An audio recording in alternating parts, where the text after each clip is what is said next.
All right, guys, welcome in. It is Wednesday morning. I'm going to give people a couple extra seconds because this is our first Wednesday show, although I do believe we're going to add Wednesday going forward. So we're going to try to be here Tuesday, Wednesday, Friday, mornings, 9 a.m. to hit the baseball slate. So while we're waiting for people to file in, and while I'm going to go over to Twitter and retweet the link, how's it going, guys? TB, how was your night last night? Horrible. Same. You guys wanted the Hollywood Shuffle look, and you got it. Where's my bitches? Anyways, Trevor Bauer, he absolutely vomited on the mound last night. I went all in on him, and he did not reward me, shall we say. It was bad, very bad. He gave up, I think, 5 runs, didn't make it through the 5th inning. He just got tagged. And in Japanese baseball, 5 runs is like 10 or 11 runs in Major League Baseball because the game scores are like 5.5 in Japan. So he got tagged. There's no way he's going to win that Cy Young award here. There's no way. He's had 3 bad starts already. I am going to a game tonight. I'm going to go to the Hanshin Tigers Yakult Swallows, and Beasley is pitching for the Tigers. So I might be putting a play on that for some good luck. If somebody listening to this show is going to that same baseball game as you are, I'll buy their ticket. That's a good deal right there. Be able to catch one of those sometime. I also had a bad day. I went 2-2, but I lost my 5% on Tampa Bay. Starting pitcher just didn't have it, and that happens sometimes. You get to go against a team in Boston who was really struggling offensively, and they were able to get to them. It happens. It's baseball. I apologize to anybody who did buy that. We'll get it back for you. Yeah, it's such a long season. I mean, I kind of was like venting a little bit on Twitter last night when I posted my thing. Like Saturday, Sunday, I went 5-0, 2 sweeps, 3-0, 2-0. The last 2 days, 4-1. Like it's just, it's going to ebbs and flows. I think I'm right around even for the season across all baseball. I didn't play a single MLB game yesterday, but ended up on the wrong side of a couple bullpen blowups in KBO and AAA. So we're back today. It's a new day, and let me switch my view here because I need to see the chat. I don't know why I can't see the chat. I'm sure the chat's the chat's going. I can see chat it. Is here. They're probably like, yeah, I was just on the wrong screen. They're probably like, what are these guys doing on a Wednesday? But we're gonna add the Wednesday show because you guys keep showing up for this show. So looks like we're going to go 3 days a week. And yeah, let's try to get it back today. I'll start with G Hurt. I have an opinion here.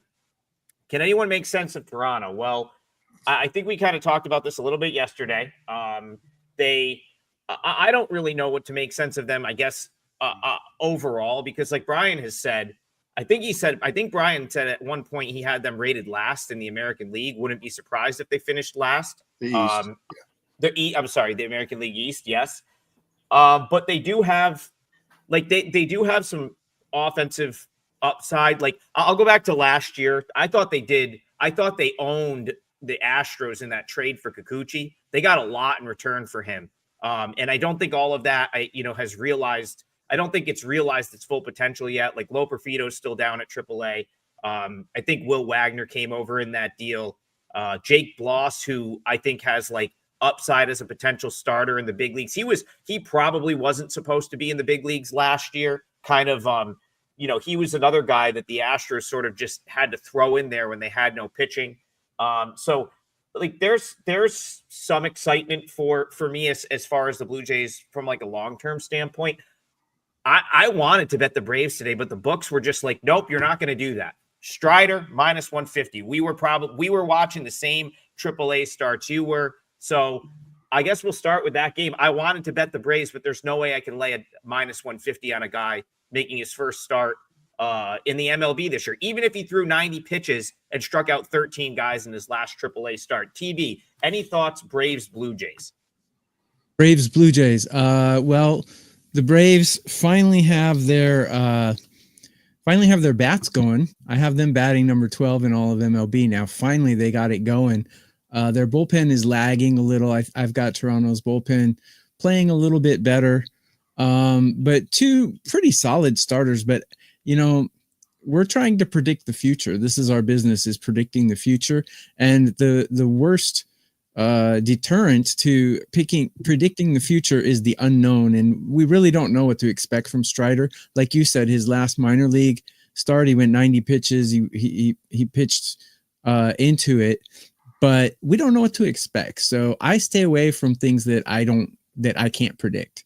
So our job's predicting the future, and the unknown variables are our enemy. So I'm staying away from the unknown variable. For myself, and I'll go back to what you were talking about earlier about what to expect from Toronto. You talked about Kikuchi. Kikuchi he was okay in Toronto. He goes to Houston. The Houston coaching staff works with him. He makes some changes. He was great. As soon as he went to Houston, I knew it was going to work out well because he was out of Toronto. There's certain teams that just cannot develop pitching. I don't think Toronto's been very good at that. So he goes to Houston. He looks great, gets the big free agent money at the Angels. Now, he did pitch really well yesterday, but before that, he did not look like the same pitcher. When teams, we talked about Priester yesterday. Priester goes to Pittsburgh, who is a team that has done well in pitching, developing pitching over the years. And, his first two starts, he's throwing shutouts. So that was one of the reasons why I played against Toronto yesterday, is I don't think they do a good job with their pitchers. And then they have a good start by the pitcher yesterday. It happens. In this one here, Bassett's a guy he gives you a lot of innings. He's not a big strikeout guy, so a lot of the bettors don't like to bet him. The reason why I say that is anytime you got a big strikeout guy on the mound, that means there's less balls in play. And that's the big advantage you have for Strider, is he's just been a tremendous strikeout pitcher in his career. So anytime you're getting, let's say Bassett in 5 innings strikes out 4 batters, or maybe Strider in 5 innings will strike out 7, that's a full inning in which the ball's not in play advantage for Atlanta in that game, which is why he's anywhere from a 138 to a 148 favorite right now. I prefer the Atlanta side. I've never been a Bassett fan, but the line, I think, is slightly inflated because, as you said, we don't know what we're going to get out of Strider today. Yeah, slightly is an understatement. Maybe this will come back a little bit. Minus 150. When I saw that, that's just insane. I thought, especially with Atlanta losing yesterday and the Braves getting to Schwellenbach, I thought this would have been like minus 115 or minus 120. That's where I've got it. I would have absolutely been willing to take the Braves here. I think Strider's going to deal. I think he'll have a great start. So I do like the Braves. If you were just like, hey, pick the winner here, I like the Braves, but minus 150 is crazy. And to your point, Brian, it's been bet down. It's like I said, from 38 to 38, 37. I've seen a 37 out there. So okay, it's not like it's been inflated by the public. Yes. Yeah. No. The advantage we have over blackjack players is we don't have to play every hand that's dealt to us, so we can pick and choose which hands we want to play at which odds. So I'm not playing that hand. Too much unknown. Yeah. No, and the odds are whack. I agree with what Brian's saying. I think the books just said, we're just going to beat you to it here. We're just going to throw up a bad number. Yeah, maybe it gets bet down a little bit, but I don't think there's any chance it gets bet into the range that I would want it to be bet. And to Brian's point, he made a point about Toronto sort of ruining pitchers. I've seen that with Bloss so far. He has regressed since the trade. He's the guy that he was one of the pieces from that Kikuchi trade last year. And since he's shown up in Buffalo or wherever, I think he may have had a start or two at Toronto last year, he's gotten worse. So, Brian, you might be onto something there. With the Blue Jays just not really knowing how to develop pitching, it's something to definitely keep in mind. All right, let's head back to the chat. Questions for you guys, but we'll get to them eventually. Yeah, no, go ahead. I haven't found a chat question yet, TB. So, can I throw one out?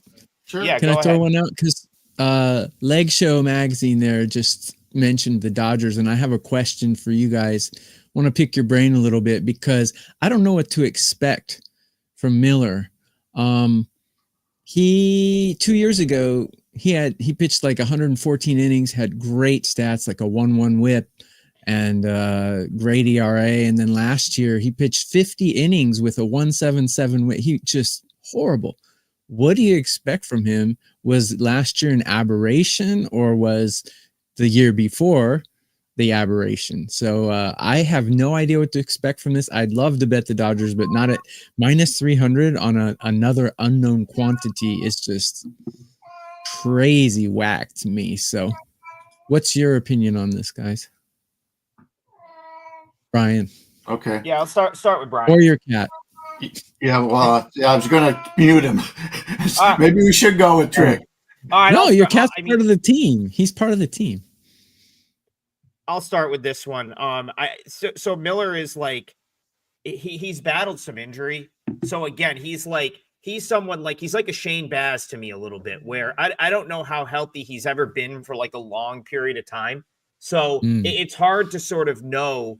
Because if you remember, now I'm going off of memory. I can't remember if it was last year or the year before, but there was a stretch where he was really, really good. It might have been last year. I'm the last 2 seasons are meshing together to me. But point is, he was cruising along. He got hurt, and when guys have to try to come back from an injury mid-season, it can be really difficult. And I think he was a guy that struggled, like getting hurt in the middle of the season, trying to come back from that injury in the middle of the season. So I'm not giving up on him by any means, but again, it's hard to know how healthy he's been.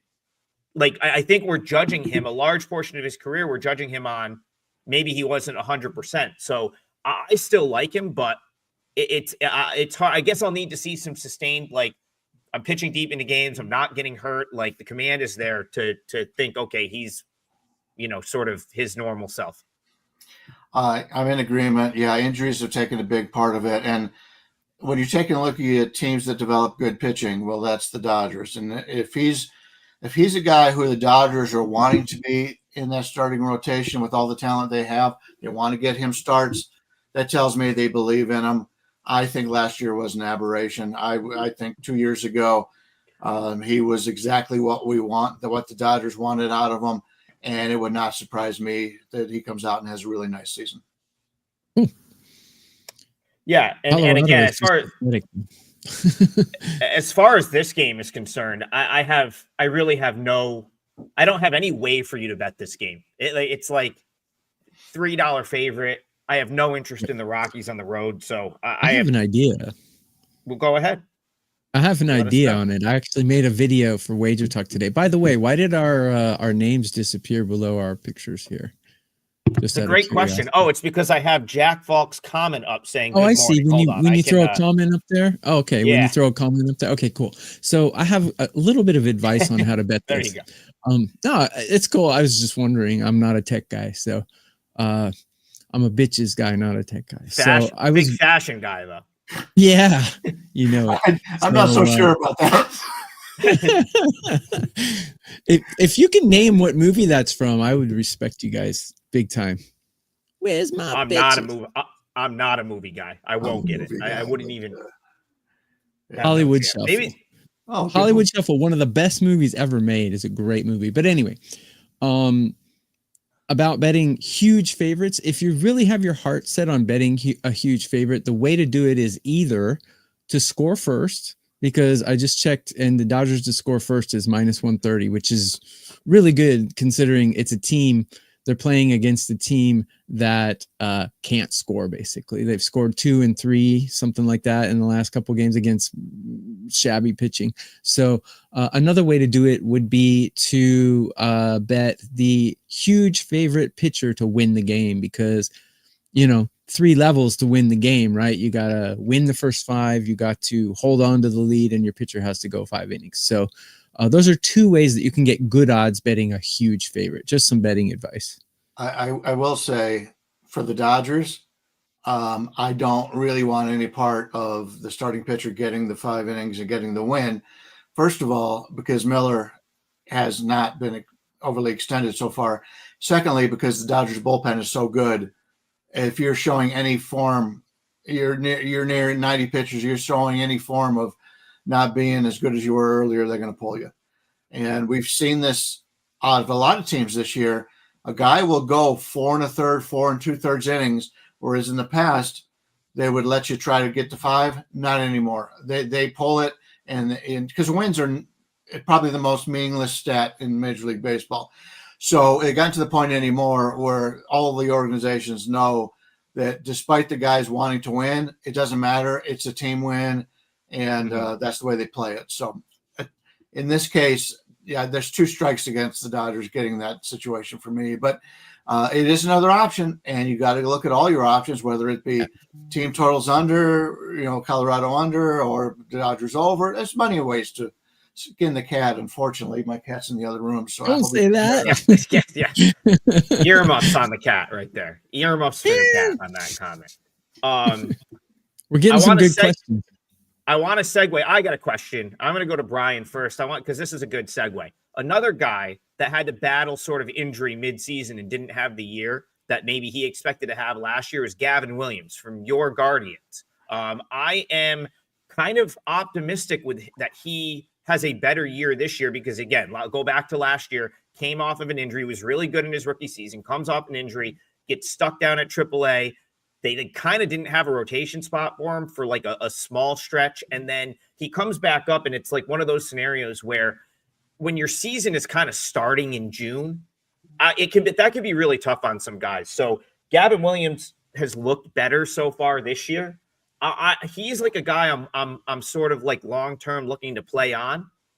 And here's the Orioles again. I'm not a Dean Kremer believer, have never been. And here they are once again, a big favorite. A team I just think is so far. Someone asked a question yesterday, who's the market off on? And I threw out one that I thought they were off on in a good way. I think the market's way off on the Orioles, but in the other direction. Favorites every game. Pitching is awful. Lineup's good, but can go cold. So again, Guardians at plus money is a little bit intriguing here. What do you think?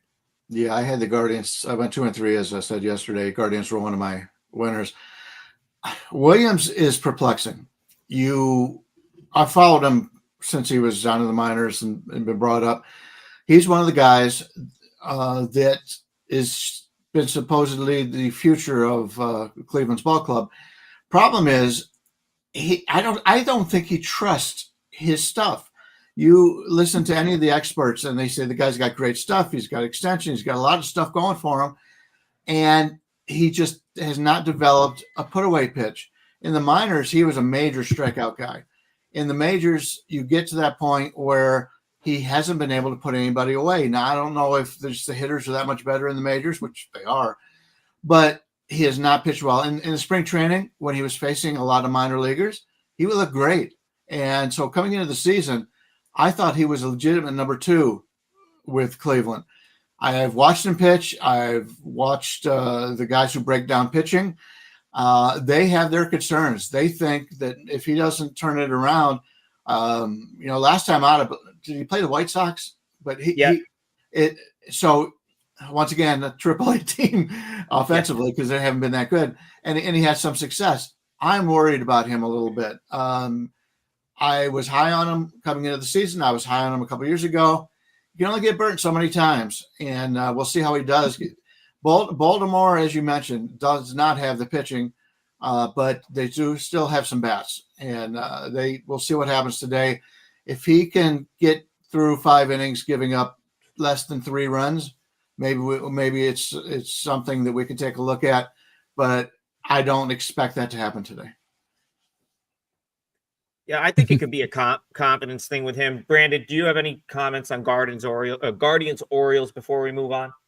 I actually do. I'm projecting Gavin Williams outs over under is 15.5, and I'm going to play the under on that. I don't think he's going to get an out in the 6th inning. His numbers against the Orioles historically not good. I mean, it's a small sample size, but he's not been going deep in his starts so far, and longevity is a characteristic that some guys have and some guys don't. Like you can even have bad, mediocre, sub-mediocre pitchers who go deep a lot. They're out there. One for the Angels, and it doesn't come to mind right now, but anyways, there are guys like that. He just doesn't seem to have it. So I like his under 15.5. By the way, 15.5 means 5 innings.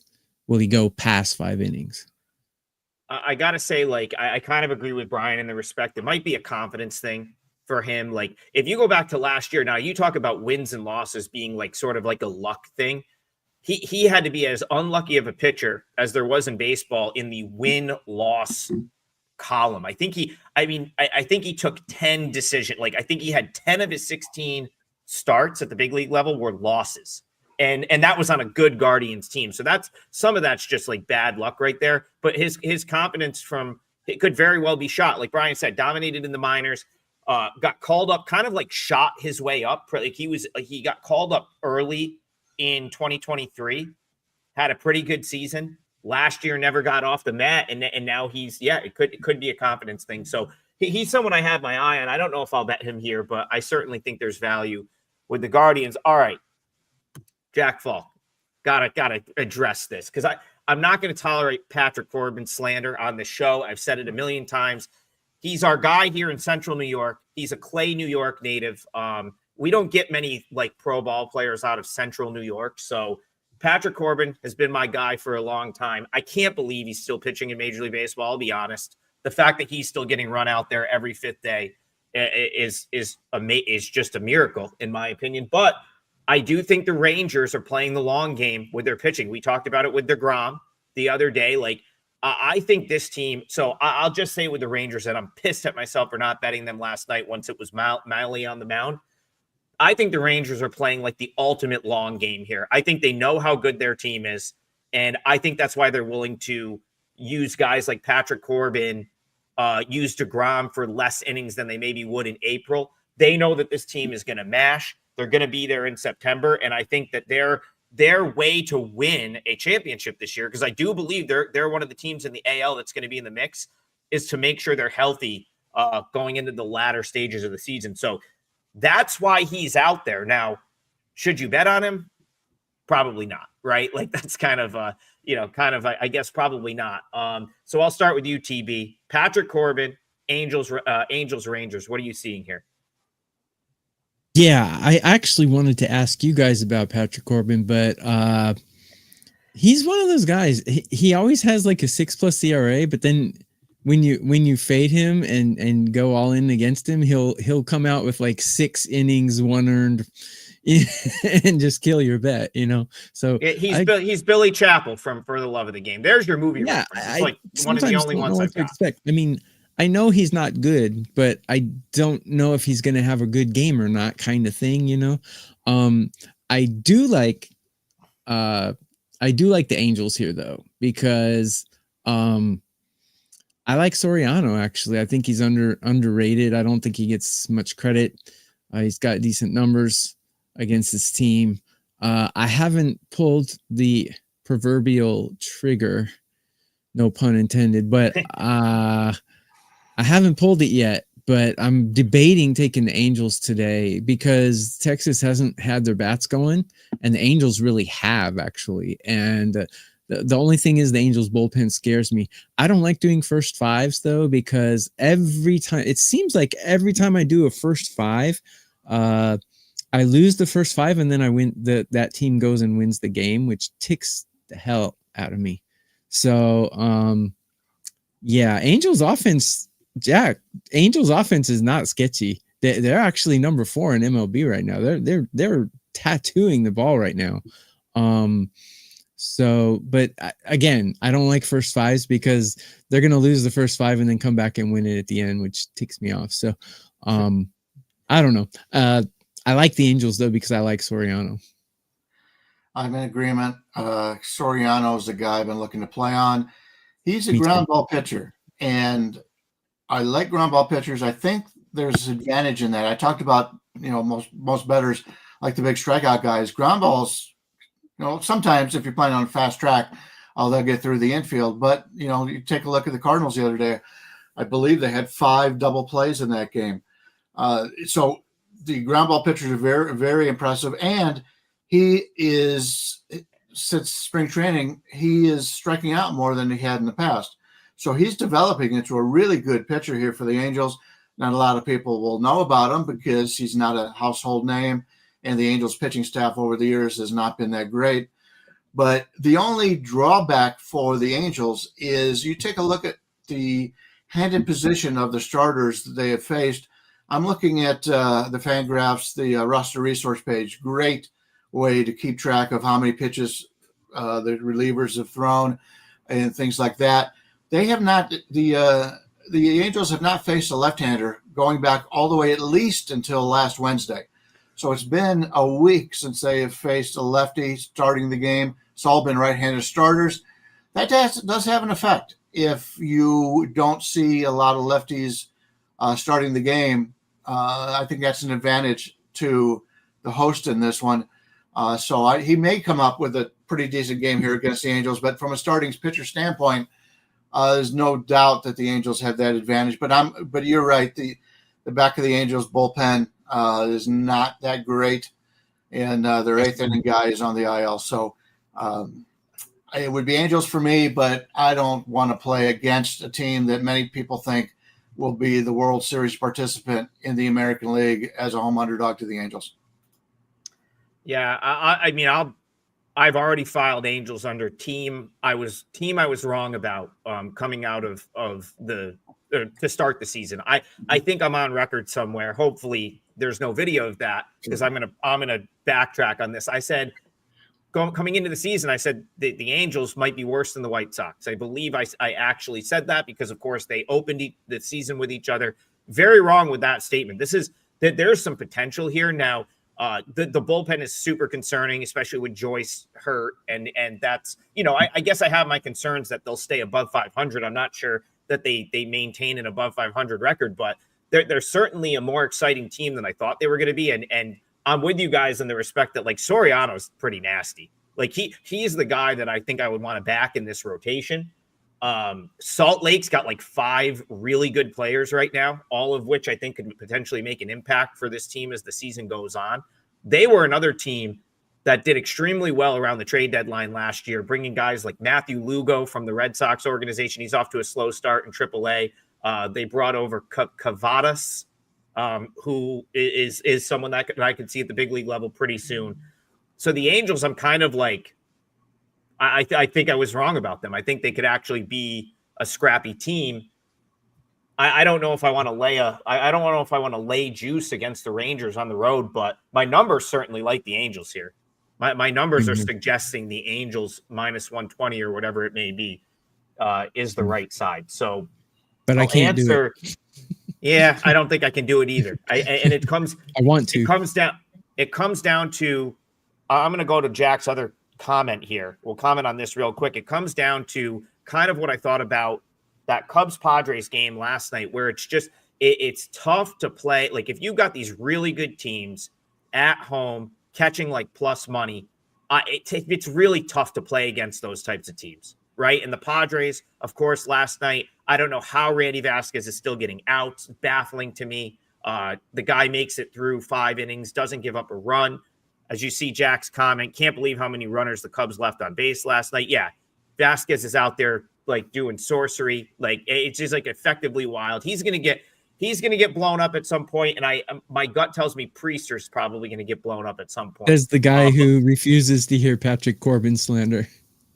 I just like him because he's our guy here in Central New York. I listen, he'll probably get bombed tonight. Again, I also followed that up, TV, by saying I can't believe he's still pitching for a Major League Baseball team. So, I heard it. But yeah, that was we'll circle back. We'll circle back to Cubs Padres later. I just wanted to acknowledge that comment because that was crazy that he was just getting out after out. Jack also says kind of like Miami and the White Sox today, channeling my inner Trig. Thankfully, Trig didn't go with either of those yesterday because they both got crushed. But I am with you. Those would be the ways I would look in both of those games. So I'll go to Bryan first because our guy Max Meyer's on the mound for the Marlins. Any way you're getting involved here, Marlins Diamondbacks? If I had to play it, I'd play Miami. Fott's a good pitcher. He's been inconsistent like a lot of young pitchers are. But I think he's got a pretty good future there. Meyer is a guy who was very highly touted, and the last pitching staff really screwed him up. He didn't look like, as I mentioned before, he didn't look like the same pitcher last year. Now he's got his stuff together. He's been very impressive. But from a hitter standpoint, even though Miami, as I mentioned yesterday, was getting their best hitter back in the lineup, and he did come back and play, comparing these two batting lineups, it's a clear advantage for Arizona. One of the top 5 baseball batting offenses in baseball against one of the worst. And so as much as I like the Meyer, I can't bet on them because of their poor offense in this game. The other game you mentioned with Athletics and White Sox, Ken is one of those guys, if you're going to play against the White Sox, he's probably the best one to do it. They've got a lot of good young starters. I just haven't seen enough out of Cannon. Bido's pitched very well for Oakland, but then again, you're laying 150 on the road with the Athletics. And that's the problem you have is They've got a very good offense, but pitching overall, Bido's probably one of the guys, since he's young and not that known, you can get some advantage on, but there's no way you got to win over 60% of the games here, or 60% of the times this game is played to make any profit at all, and I'm not sure that's going to happen. So passing on both of those games personally. Yeah, I want to say something quick about like the Diamondbacks in general. So I talked about yesterday how I'm very high on the Marlins just relative to the market. I probably won't get involved in this series because I'm like equally high on Arizona. Like I think Arizona is that. So Ketel Marte being out, definitely, I had to downgrade them with him out short term. It sounds like they're going to give him till the end of the month. I heard that yesterday. So it looks like they're going to roll with, I think Marte might've been a hamstring, and they do not want, they straight up said, we are not messing around with this guy. He's that good and he's that important to them. So they're going to give him extra rest from what I'm hearing. I had to downgrade Arizona a little bit without him. Why they're sitting on Jordan Lawler at AAA right now is beyond me. Guy's mashing, just crushing the ball. And I think it's because they called Tim Tawa up and they were like, shit, we called this guy up. Now Lawler's mashing. We don't want to make another move real quick. So we're just going to let it go. But that's another team. That's another organization sitting on 6 or 7 guys that could easily be on the big league team right now. So you want to talk about long-term outlook, teams that 162 games, you have to have guys that can come up and produce because guys are going to get hurt. It's a known at this point. In Arizona, their bullpen is awesome. They've got 3 or 4 relievers at the AAA level that are awesome. Trey Mancini's down there raking right now. Guy, he might find his way back to the big league level this year. So I love the Diamondbacks too. So again, I would have loved Marlins plus 1.5 here, but it's not going to happen at that price. So, and then White Sox, I'm with Bryan. You can't lay $1.50 with the A's. I've talked about it all year. I love this A's team. I think they're way better than the market, but this is one scenario where they're probably a little overvalued. TB, anything on those two? D-backs, Marlins, A's, White Sox. Yeah, I like Max Meyer a lot. And, the last show yesterday, I was bashing you for your Miami praise, but actually I really like Max Meyer.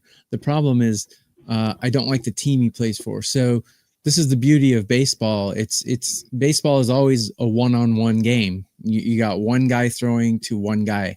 So you can take an advantage of a guy that you like, even though you don't like his team, by taking advantage of that one-on-one. Max Meyer, his outs recorded prop 15.5, which means over under, will he get an out in the 6th inning? And I'm all over the over on that, because if you look at who he's pitched against so far, he's pitched against pretty decent lineups, the Mets, the Braves, and he's gone into the 7th inning in one of those starts, and he completed the 6th inning in the other. So he's one of those guys that I think is going to be one of those longevity guys, not longevity in his career, but what I mean is how deep he goes into games, like a Wheeler. Wheeler always goes into the 7th inning almost every single time. Castillo used to be like that. He's not like that anymore. So I like him to go get an out in the 6th inning, over 15.5 outs recorded in this game. To Brian's point, I think you made a good point. Like, I was comparing A's White Sox yesterday to A's White Sox today.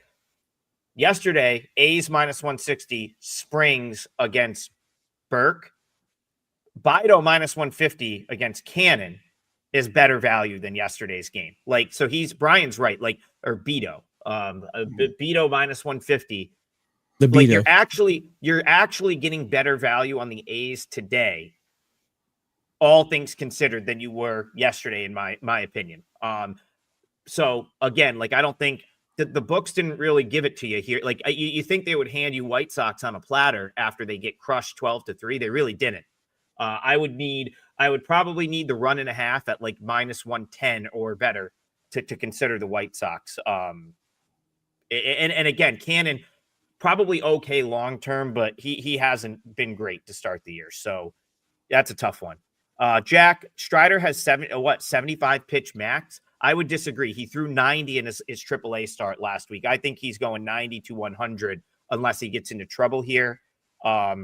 Lake Show Magazine is the man. He's a big college basketball guy. He's always in the college hoop chat. He says, "Good morning, glue sniffers."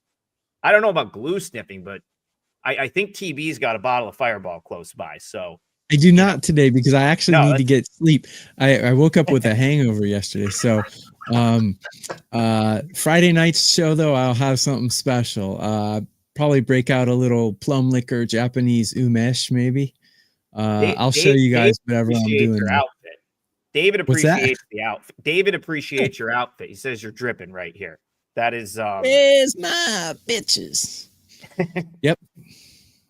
Yep, Hollywood Shuffle. Pick the wrong day to quit sniffing glue.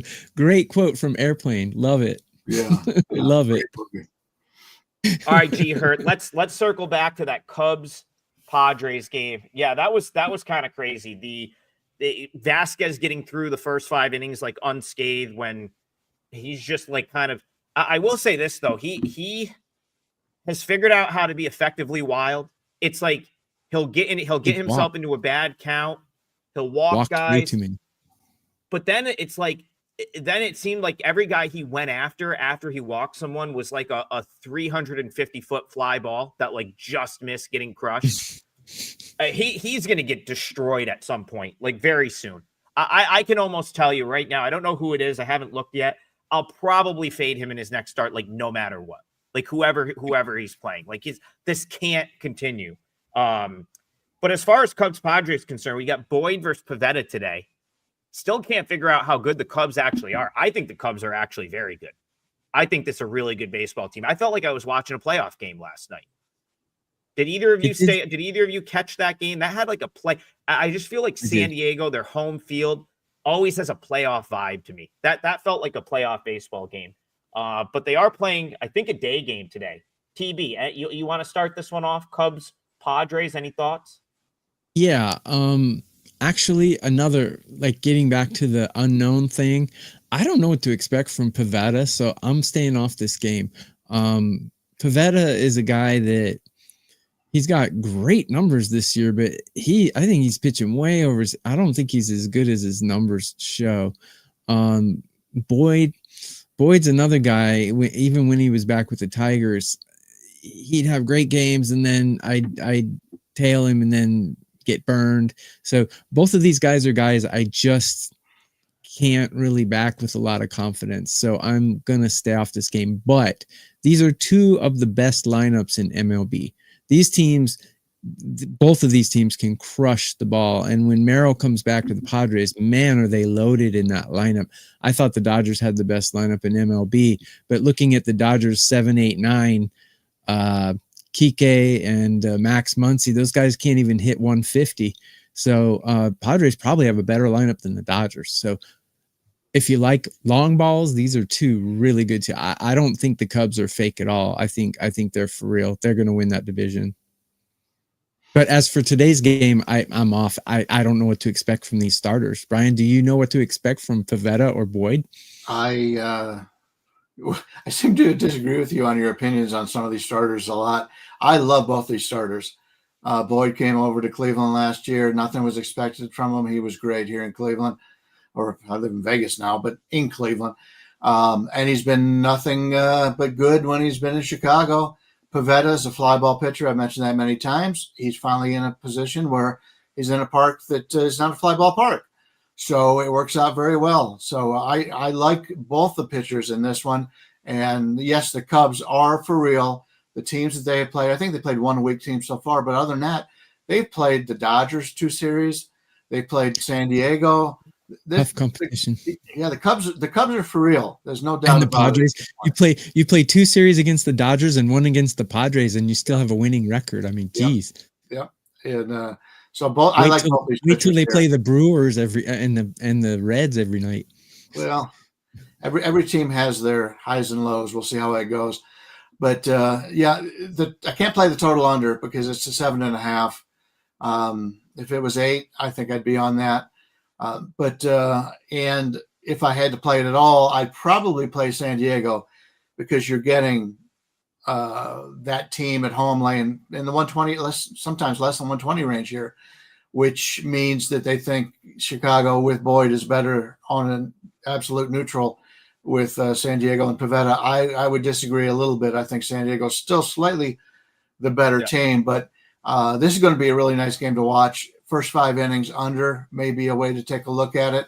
But other than that, I'm looking forward to this pitching matchup.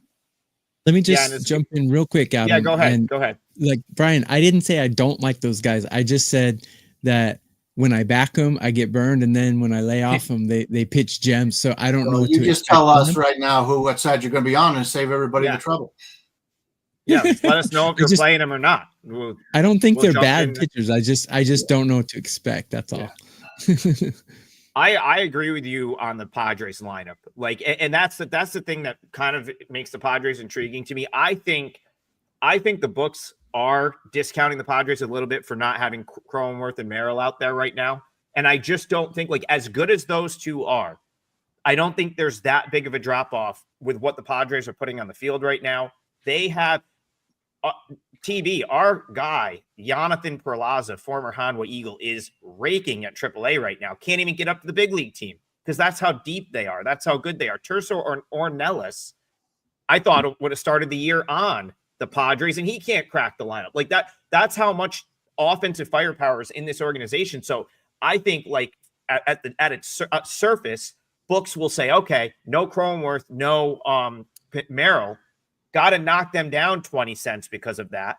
When really, like, and it's not a slight on how good, like, those two are awesome, but the guys that they have in those spots, like, what is that? The WAR stat, right? It's like the you know what I mean? Like, the guys that are replacing them at bats right now are not bad. Like, they're equally as productive in a lot of these cases, especially in a short-term sample, especially when you can platoon a little bit at those positions. So I think the Padres are a little bit undervalued. But I love the Cubs. It makes me wonder, why weren't they this good when they had Juan Soto, you know? I don't think the others had arrived yet, TB. I don't think the others had arrived yet. They remember when they had Soto, Tatis was falling off scooters. They still didn't have the culture of, like, winning. There was still other stuff going on. This is a far better team. This Padres team right now is so much better than the Soto team was, in my opinion. They are good. And the bullpen. Yeah. All right, let's go to Jerry Davis in the chat as we're working our way through the chat questions. Got about 15 minutes left. I have an opinion here, but he wants to ask TV. So we're going to go to Tokyo Brandon first. Is it just me, or is David Festa a minor league level pitcher? We'll start with you. I'm not the guy to ask. I'm not the guy to ask because I think Adam's the guy to ask because to be honest, when a guy is an unknown, I just lay off the game. So to me, he's an unknown. So I'll let you go ahead. Okay. I think I actually really like David Festa. I think there is things. So another Northeast guy here, Seton Hall Pirate, David Festa. Believe he was a shortstop in high school that was, like, really good, and they made him into a pitcher. I know he pitched at Seton Hall. I actually disagree with that statement, though. Like, he's not a minor league level pitcher at all. He is absolutely a big league pitcher. It's just there's certain things. So I got burned playing him on Friday night against the Tigers. There's what I've noticed watching Festa pitch. He doesn't give in, but the way, like, he'll groove one, right? Like, it's like as soon as guys get on base and he gets into a spot, rather than trying to hit corners and pitch his way out of it, sometimes he'll just groove one and give up a bomb or give up like a big hit. So it's like he'll be cruising along, gets a couple guys on base and hasn't quite figured out how to work his way out of that spot. That's my only real, I guess, criticism of him, at least going back to last year. I'm actually very high on him, and I was really hoping the Mets had one more in them last night, because this was the spot I really wanted to bet the Twins, and I still may. I don't know. Do we have a Mets starter yet? That's another thing. Do we have a Mets? Nope.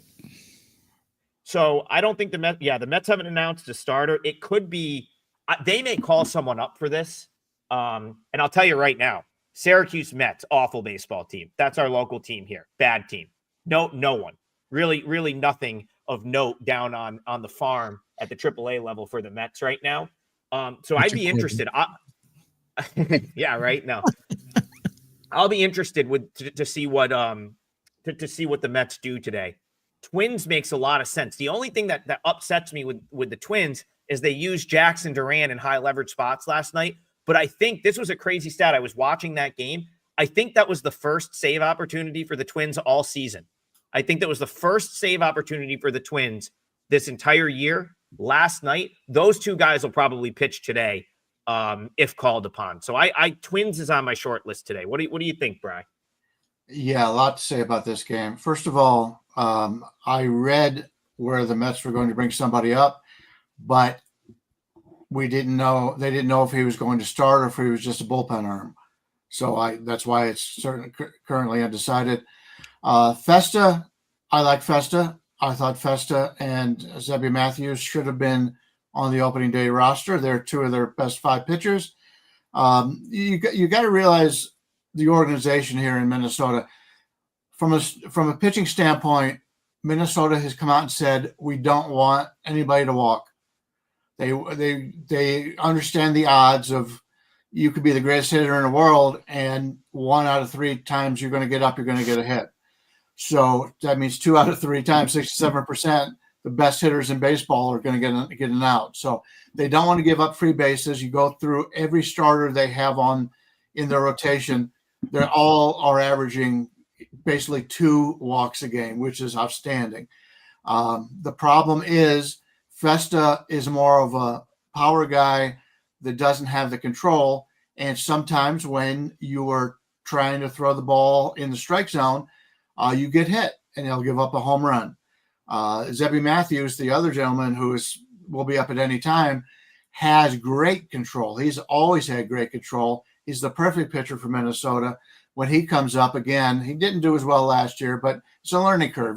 How many guys from the minors look good in their first year? Unless you're Paul Skeens, there's not many people out there that come out and do well in your rookie year. So Minnesota wants strike throwers, so they want Festa to put the ball over the plate, and his control isn't quite as good right now as some other guys.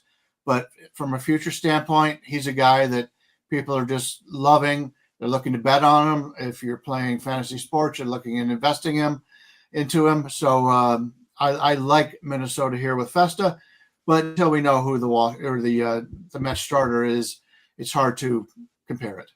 So Blade Tidwell is the best pitcher in that organization right now at the AAA level. He pitched yesterday for Syracuse, so we know it's not going to be him. My gut tells me this is a road game in Minnesota. Last game of the series, Mets are off to a fantastic start. My gut tells me it's whatever bum was up next for Syracuse, because I'm telling you, there really is not, like Joey Lucchesi's not in the organization. This is like the Joey Lucchesi spot right here that they would always like just call him up. He's back in the Giants organization. There is really no, Syracuse has awful pitching outside of Tidwell's kind of the prospect. And that's it right now as far as Mets AAA pitching. So unless they do they have a game tomorrow? Like I'm trying to like figure this out here. The Mets do play tomorrow. They have so again, unless they like shuffle unless they bump someone up a day, which or go with like someone from the bullpen, try to make it a bullpen game. If they let rest assured, if they call someone up from Syracuse, not going to be good. They don't have pitching from that level. So whoever they call up is probably there to take it on the chin and just reset the rotation. And the Mets have the luxury to do that because of how well they've started. So don't think they won't do that, especially on the road. They might just send someone and say, hey, like, go do your best, right? Like we just need an arm there for a few innings. It might even be, you know who it could be, Brandon? Our guy, Brandon Waddell, former Doosan Bear, is down at Syracuse right now. He is a Syracuse Met right now. And he would get lit up by this Twins team, especially with all the right-handed bats in this lineup. So will be interesting to see who it is. But so are you on the Twins today? More than likely. Yeah, more than likely on the Twins. I haven't punched it in yet, but more than likely on the Twins. Festivus for the rest of us. Yeah, and Festa, like, listen, the Mets have a good lineup. Festa's like potential in 2-3 years. I think he's like a 1 or a 2 for this team. Like, I think he's got that type of stuff. So I have no problem backing him now. Yeah, no, I'm pretty high. You guys, if you don't mind, what do you think about Nick Martinez? Just out of curiosity, he had a good season last season, but he's off to a bad start right now. I don't know what to make of him. He pitched in Japan for SoftBank for like 2 years and got knocked up a couple times. So I'm not sure what to make of him. I like Martinez. He's a guy they had in the bullpen, looked really good. He was basically one of their spot starters. He looked good when he had the chances. I like him on the season. And you're right, he has not gotten off to the kind of start you would want. But out of the Cincinnati team, he is, other than obviously their number one guy, who I don't think has given up a run all year. He's been terrific. But he's one of the guys I look to play on if I'm playing Cincinnati. You always have to take a look at, especially when they're playing at home, such a home run park that the stadium is. You have to take a look at who the starters are. And, they brought in Abbott was brought up. I don't want any part of Abbott. And there's a few other guys that Cincinnati throws up there once in a while that I don't want a part of. But Martinez is a guy I trust, taking on a Seattle team. And I did a video before the season started, and I talked about the worst and best pitching staffs. I did not have Seattle as one of the top 5, and I explained why. Is because their home stadium is such a pitcher's advantage when they go on the road. All the ERAs raise about 1. Miller's raised even more. Miller at home is he's their best pitcher at home for coming into this season. From an ERA standpoint, though it's an outdated stat, it still gives you some ideas. But on the road, he's not nearly as good. And now he's pitching in a good pitcher's park here. When I take a look at the personnel for these two teams, I'd prefer the Cincinnati side over Seattle in this one. Seattle's gotten off to a pretty good start. Their offenses look good, but it's looked good on the road. And they're going to score some runs here, but I prefer Cincinnati, and this one is a slight home dog. Yeah, I'm a huge Nick Martinez guy. He's the guy, like he completely went over to Japan, remade himself as a pitcher. Super impressed with him pretty much across the board since he got back. I know he's kind of had his ups and downs like since coming back to MLB, but I think it's mostly been good. You won't catch me fading Nick Martinez. Let's put it that way. And I can't stand the Mariners. I haven't decided if I want to jump in here with the Reds. They should score. I don't understand how this team doesn't score runs on like a regular basis. They have like the fastest team in the league. The second they get on base, they should be a threat to score every time someone's on base, and they find ways to not run out of innings and not score. But I'm pretty high on the Reds just in general. So yeah, this is one that is I'll be on the my black radar sheep here because I'm tempted to take Seattle here today. But yeah, I'll be the black sheep. Well, there's reason to take Seattle because Nick Martinez is a fly ball pitcher. He's only in the 14th percentile in ground ball rate, and his extension is a 13th percent. But if you take a look at what he did last year, he has a 3.10 ERA, 1.03 WHIP, and that's a guy that was going from the bullpen, bouncing back from starters. He started 16 games. It was in 42 overall. He's a good pitcher, but this is not the best stadium for him to be pitching in. So I can understand that. There's reasons to play Seattle based on him being a fly ball pitcher pitching in Cincinnati. Yeah, my number comes out to like almost dead on here. Like it's probably not going to be a play for me. I've got the Mariners like minus 115. It's basically what they are right now. So, but I do like Nick Martinez. So just going back to that question, like he's a play on for me. It's just this might not be the best spot to do it. And Adam froze. All right. I see what Brian's saying about Miller Buckfar this year. So. Anyway. Gotcha. Reset your camera. It looks like you're frozen in a not very flattering picture. Is that me? There you go. Okay. It's still frozen, but okay, that's gone. Are we good? You're good. Are we You're back? good. You're good. You're good. A little lag, but yeah, it's much better. It's probably You're good. It's probably me. It's probably me freezing because it's about 25 degrees here, and there's snow on the ground. It was like 70 a few days ago. Oh my goodness. Maybe like 60 something. Now it's 25. Syracuse might get snowed out today, so they can send whoever the hell they want out to pitch that game for the Mets because I don't know if they're going to play this afternoon. It's like 25 degrees and snowing here. Well, that's your frozen face was in a hilarious position.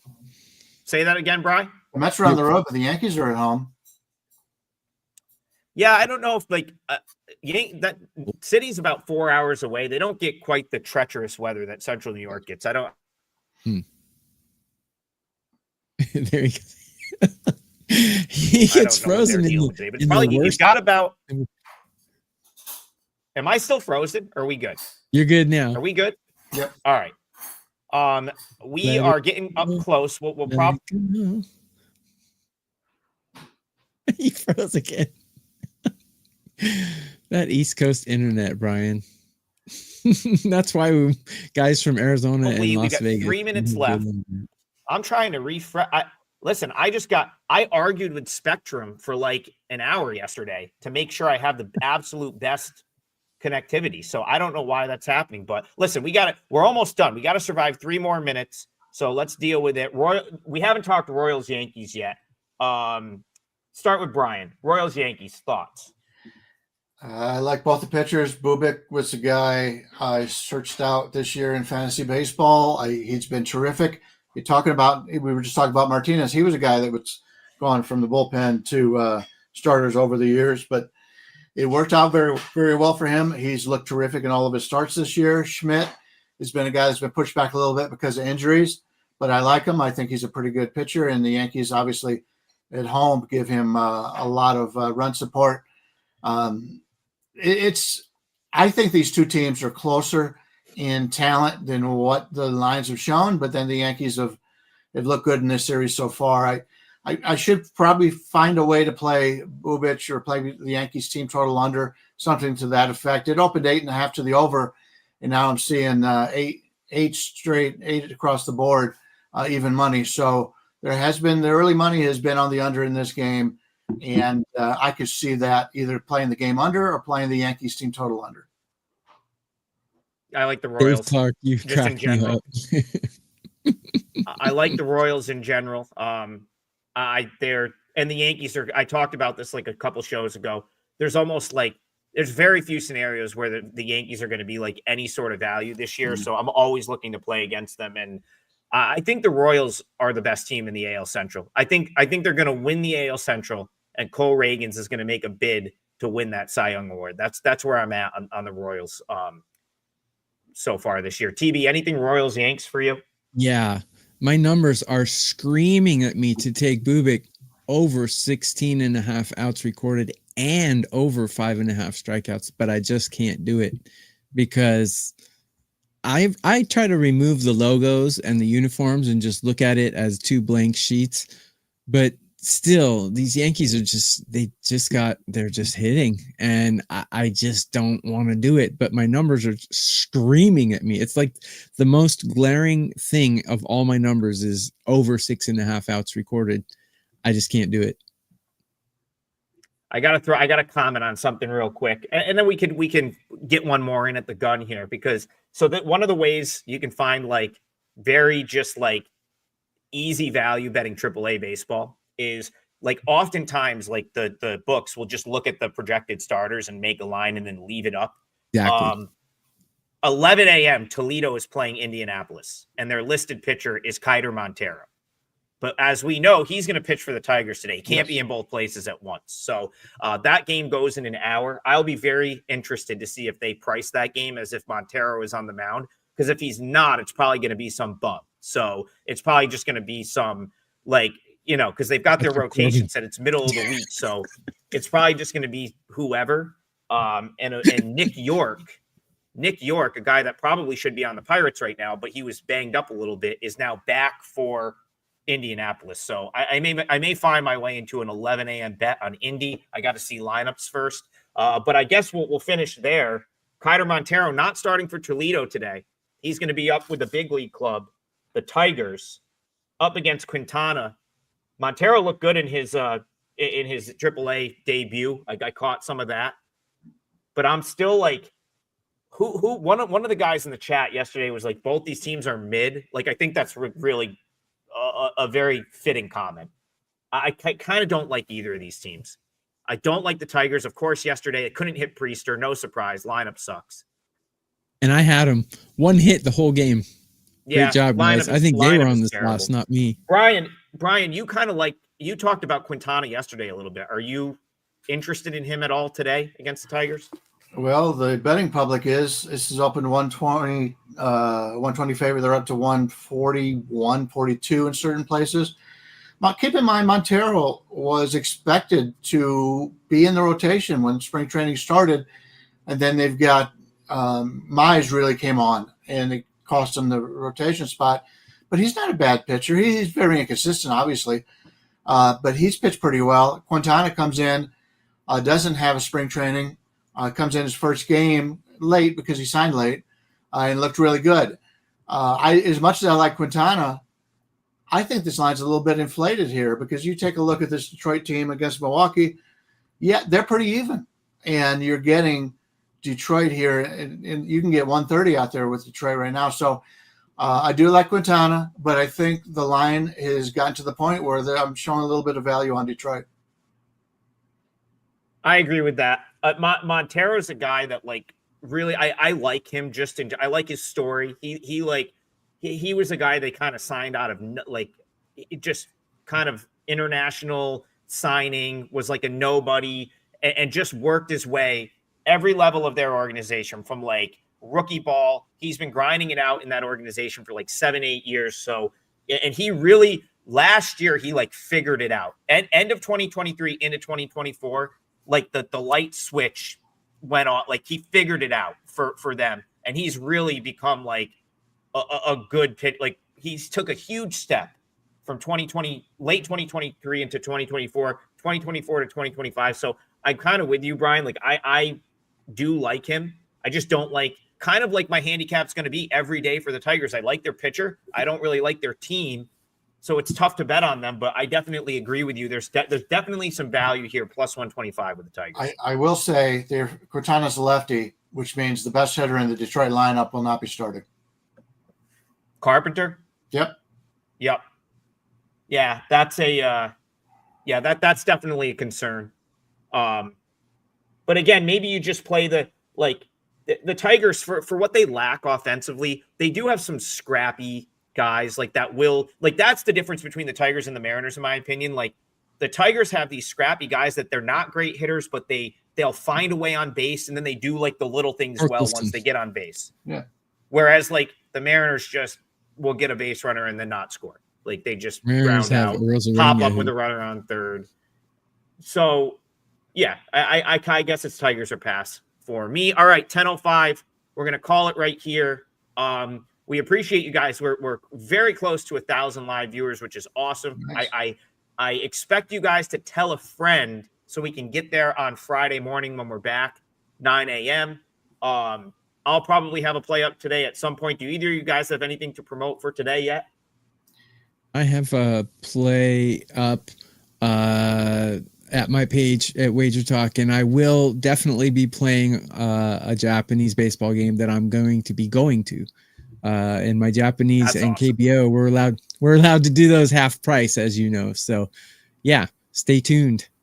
Well, when you decide to pay for my way to get to Tokyo, I will pay for your baseball ticket.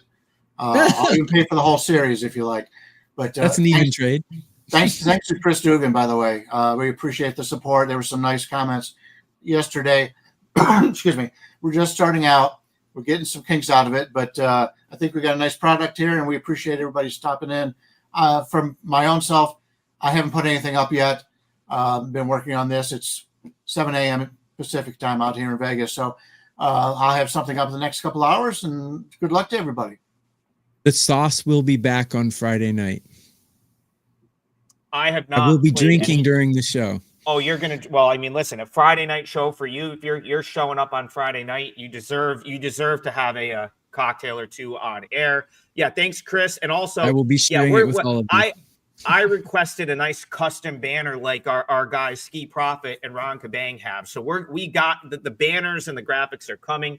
We'll get that. I don't know if Newbie's going to wake up at 9 a.m. to produce this show and throw those types of graphics in, but that's okay. We're kind of the transients of WagerTalk. We'll get we'll get a nice banner graphic going on there at some point.